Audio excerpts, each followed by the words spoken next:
Mother's sacrifice. My mom only had one eye. I hated her. She was such an embarrassment. My mom ran a small shop at a flea market. She collected little weeds and such to sell. Anything for the money we needed. She was such an embarrassment. There was this one day during elementary school. I remember that it was field day, and my mom came. I was so embarrassed. How could she do this to me? I threw her a hateful look and ran out. The next day at school. "Your mom only is one eye." And they taunted me. I wish that my mom would just disappear from this world, so I said to my mom, "Mom, why don't you have the other eye? You're only going to make me a laughing stock. Why don't you just die?" My mom did not respond. I guess I felt a little bad, but at the same time, it felt good to think that I had said what I wanted to say all this time. Maybe it was because my mom hadn't punished me, but I didn't think that I had hurt her feelings very badly. That night, I woke up and went to the kitchen to get a glass of water. My mom was crying there, so quietly, as if she was afraid that she might wake me. I took a look at her, and then turned away.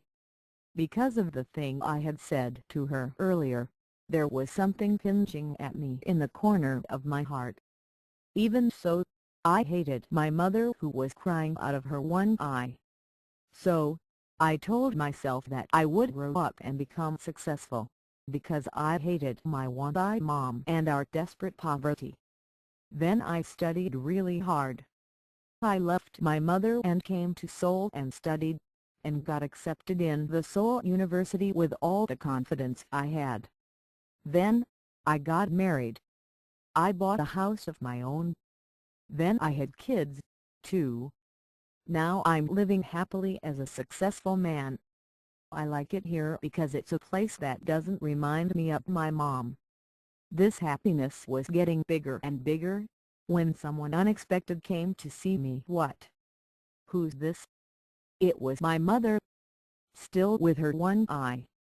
It felt as if the whole sky was falling apart on me. My little girl ran away, scared of my mom's eye. And I asked her, "Who are you?" "I don't know you." As if I tried to make that real. I screamed at her, "How dare you come to my house and scare my daughter? Get out of here now." And to this, my mother quietly answered, "Oh, I'm so sorry. I may have gotten the wrong address," and she disappeared. Thank goodness, she doesn't recognize me. I was quite relieved. I told myself that I wasn't going to care, or think about this for the rest of my life. Then a wave of relief came upon me.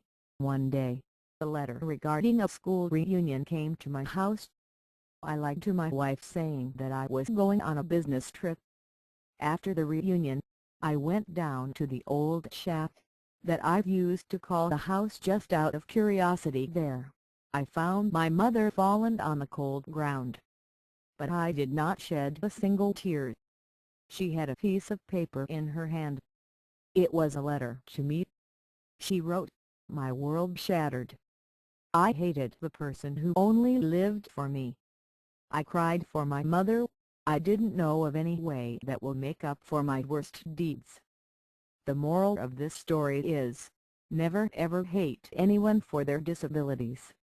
Never disrespect your parents. Don't ignore and underestimate their sacrifices. They give us life. All we can do is try giving what they need, and it is just time, love and respect.